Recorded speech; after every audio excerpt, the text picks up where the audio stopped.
Blog Post 11, ALS and Kennedy Fork Trail Plus Disability, October 3, 2010. Yesterday, Doug and I hiked up the Kennedy Fork Trail in the Smokies. Doug recently flew up from New Orleans with his wife Gigi. The couple has currently been renovating their living room at their home in Highlands, North Carolina. While Gigi was hard at work in Highlands, Doug was busy taking a casual stroll through the Smokies with me. The hike Doug and I went on ascended roughly 2,120 feet in 3 miles. This hike wasn't easy. Along with the elevation gain, we also had to climb over, under, and through several blown-down trees. After the hike, we came back to our house in Waynesville to look at the new dining room. We then took some measurements and then headed over to Kennedy Fork to look at some lumber. The wood we looked at is coming from our friend Don Stevens. It is going to be used to make a wheelchair-friendly dining room table. The table is going to be made by Doug at his home back in Louisiana. Lately we have had so much help from so many different people. We have also started applying for help from the government. Last week I had a phone interview with a disability officer from the Social Security Department. The interview lasted about an hour and I found out a lot of interesting things. First of all, the amount you get is based off of the amount you put in. Meaning, when you work, the government takes out a certain percentage of your pay for Social Security. The longer you have worked, the more you will get. So for someone that is my age, what you get out isn't that much. Secondly, you can apply for another type of disability that I think was called SSI. Since I am married, we had to have less than $3,000 worth of assets in order to qualify for SSI. However, your home doesn't count, and one vehicle doesn't count. So, if you have 2 vehicles, then you do count one of them, as well as the money in both of your bank accounts. So, it is very difficult to qualify for this extra money, which is about half of what my disability amount was. Disability will be a big help, but there is no way that I could get by on what they are going to be giving me. I don't even think I could afford the basics and definitely not any bills. I am grateful for the money though. I am more grateful though for all of the help we have had lately. Thanks again to everyone. If you would like to help me, you can do so by hiking with me sometime. DC. Yesterday's hike was 4.7 miles long, making our total 61.6 miles. Blog Post 12, ALS and Long Bunk, Mount Sterling Trail Plus Plastics, October 10, 2010. A few days ago, my half-sister Melissa Smith, my wife Natalie Cowan, and I hiked up the Long Bunk and Mount Sterling trails near Mount Sterling Gap, North Carolina. The Long Bunk trail was easy but very muddy. The horsepackers like to use this trail and in doing so, mess up the trail. You can see the girls struggling through the mud in one of the pictures. The trail passes by an old cemetery and winds its way toward the Mount Sterling Trail. Once you hit the Mount Sterling Trail, the easy stuff is over. This trail climbs straight up the mountain to the ridge top, on an old rocky Forest Service road. Once we reached the top, we saw the first snow of the year. It was bitterly cold up there, with the snow, ice, and wind. Climbing up the old fire tower was kind of scary. You can see Natalie in the last picture waiting for Melissa and I far below. I thought this day would be nice and warm. The trees are still green outside here, so I figured that we would get hot after we started walking. It turns out I was wrong. I guess you just never know what to expect, so be prepared for anything. On our walk we discussed how one of the previous Tour de France champions, Alberto Contador, tested positive for plastic residue in his blood, meaning that he must have absorbed the plastic from a plastic source. We use plastics for everything. So, just how much plastic residue are we absorbing into our bodies and what is it doing to us? As of right now, I do not have the answer. but my guess is that we are absorbing plastics and it is definitely not good for our bodies. Avoiding plastics must be a good thing, so from now on I plan on doing just that. On another note, the trail length was 5.4 miles, totaling the mileage to 67 miles. Blog Post 13, ALS and Meigs Creek, Meigs Mountain, Curry Mountain Trail, plus toxin levels, October 11, 2010. My wife's younger sister, Mary Matthews, came up to visit a couple of days ago. We went on a loop hike near the sinks on the Tennessee side of the park. This trail had 18 creek crossings and we managed to only get our feet wet once. To your left you can see Mary on one of the first crossings. She also stepped on a snake while we were out on the trail. He was a little guy and slithered off pretty quickly. After getting the big surprise, a few days later I went to see my naturopathic doctor because he had gotten my urine toxic metals test results back. I have 13 readable levels, 3 of which are in an unsafe elevated range. The 13 are aluminum, antimony, arsenic, barium, bismuth, cadmium, cesium, gadolinium, lead, mercury, nickel, thallium, and tin. Of those 13, the 3 that were the highest were the gadolinium, lead, and mercury. The gadolinium was due to the MRI test I recently had, but the lead and mercury are a mystery. In the report it gives you examples of what can cause elevated levels. Lead equals bold are ones that sound like they apply to me: old lead pigment paints, batteries, industrial smelting and alloying, some types of solders, Ayurvedic herbs, some toys from China, glazes on foreign ceramics, leaded fuels, bullets and fishing sinkers, lead-based artist paints, leaded joint in some municipal water systems. Mercury equals bold are ones that sound like they apply to me: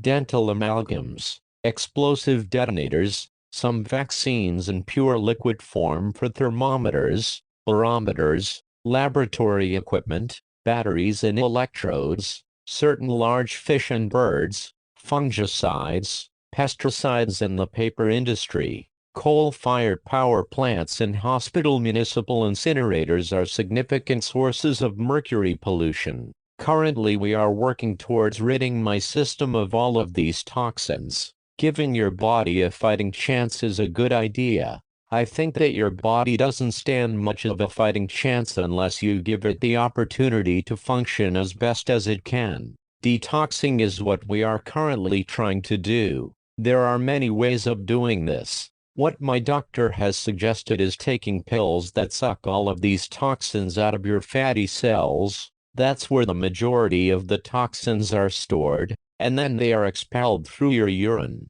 We are doing a month-long detox like this, and then we will do another urine test to see if it is working. On the trail notes equals Mary and I hiked 8.7 miles, bringing my total to 75.7 miles. Blog Post 14, ALS and Palmer Creek Trail plus Yoga, October 12, 2010. One of my first symptoms that brought me to a doctor was stiffness in my legs. Since I have found out about my ALS condition, I have been trying to stretch my legs out every day. I have never participated in anything that involved stretching, outside of team sports, during my lifetime. For instance, stretching before baseball, soccer, basketball, and swimming. So, lately I have been doing some of those stretches a few times a day. I finally decided that I needed some more advanced help with my stretching, in order to help me with my condition. So, I gave my wife's sister, Liz Matthews, a call and she designed a yoga routine for me. Liz is a certified yoga instructor who practices near Chapel Hill, North Carolina. The plan that she designed for me focuses on my balance, core strength, and of course leg and hip strengthening. The weakest part of my body right now is in my right hip muscles. Before being diagnosed with ALS, I was an avid kayaker. One day after I had flipped over and was floating down the river upside down, I realized it was really, really hard to flip back up. When you kayak and flip upside down, you have to get back to being right side up. To do so, you sweep your paddle and snap your hips. Most of your ability to get back up depends on your hip muscles. So, needless to say, I don't kayak as much as I used to. This brings to mind one more thing. I have heard that ALS is usually an ascending condition, meaning, if you have trouble with your lower limbs, it usually starts in your toes. Then it will go to your feet, and of course the condition moves its way up the body towards your head. I am going to the ALS clinic at Emory Medical Center in Atlanta, Georgia, soon. I will ask them what they think about that situation when I get there. I just thought it was strange that I don't have foot drop, not being able to lift your foot up towards the sky, but I do have weakness in my hips, mostly my right. Hopefully, with the help of my new yoga routine, I will start to regain some strength in my hips and leg muscles. Thanks, Liz. Now for a little info about the trail. The Palmer Creek Trail starts in the Cataloochee Valley, on the North Carolina side of the park. It follows Palmer Creek up the mountainside to the Balsam Mountain Road near Pin Oak Gap. The trail is 3.3 miles long and you have to walk 1.6 miles to get to the trailhead. This trail is also done by going out and back, meaning you have to walk 9.8 miles in all. However, since you are backtracking the whole trail, and plus Ryan and I already used 0.8 miles of this trail to get to another trail, that means we only added on 4.1 miles, bringing our new total to 79.8 miles. Blog post 15, ALS and Flat Creek Trail plus mercury toxins, October 13th, 2010. The day before yesterday, we went on this little hike with my older half-brother's wife Debbie Cowan, her daughter Emily, and my older half-sister Carla, and her husband Bruce Stockman. The Flat Creek Trail is a wonderful little trail that wanders through a little high-elevation plateau. The trail is fairly easy and short. We had a wonderful time looking at all of the different trees changing color that day. One thing that I did notice on this hike was the fact that a lot of the firs hadn't died yet. In fact, there were even hemlocks that are still doing quite well in that area. Most of these types of trees that are in the park are dying out due to the fact that they can't fight off harmful problems that arise from toxins that are in the air and water. Most people believe that the woody adelga are solely responsible for killing off the trees, which in fact they aren't. The little guys simply lower the tree's ability to fight off other problems. It's like giving the trees the HIV virus. It weakens them to the point where they can't fight back. The woody adelga has been around for a long time, and it wasn't until the toxic rain started getting really harmful that the trees started dying. After I learned of the reported high mercury content in my body, I did a little research to find out where mercury comes from in this area. Mercury comes from large commercial plants that burn fuels to power their plants. Most of the pollution comes from coal-burning power plants. However, plants like the Titan concrete plant that is currently trying to move near Wilmington, North Carolina, can also be a great source of mercury in our environment. These plants also burn coal and other dirty fuels, sometimes even old used car tires. There are only a few instances of high rates of ALS for any population associated with America. These are a population in Guam,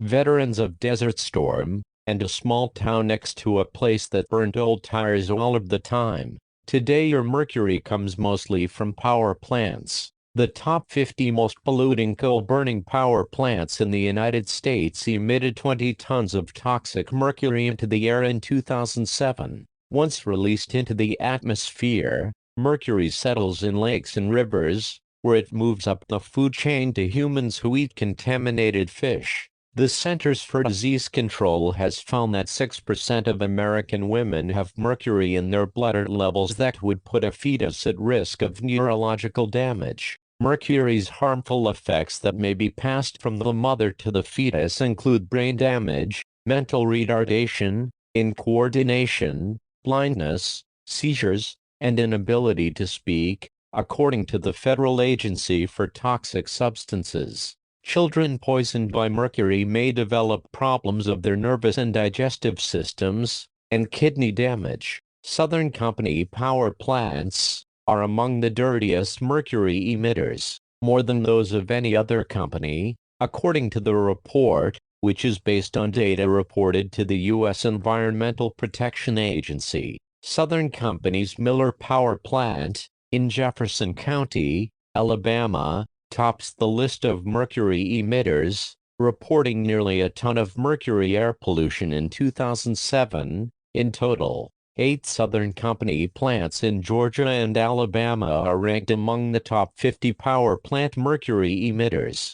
The dozen states with plants emitting the most mercury are, in order from highest to lowest, Texas, Pennsylvania, Alabama, Georgia, Ohio, Indiana, North Dakota, Missouri, Kansas, North Carolina, Wisconsin, and Arkansas. Coal-fired power plants are the single largest source of mercury air pollution, accounting for roughly 40% of all mercury emissions nationwide, according to the U.S. Environmental Protection Agency. The mercury they emit is affecting national parks, warns Bart Melton, an analyst with the nonprofit National Parks Conservation Association. National parks across the U.S. suffer from high concentrations of mercury pollution, a key source of which are coal-fired power plants. At the Great Smoky Mountains, mercury pollution is continually showered over the park,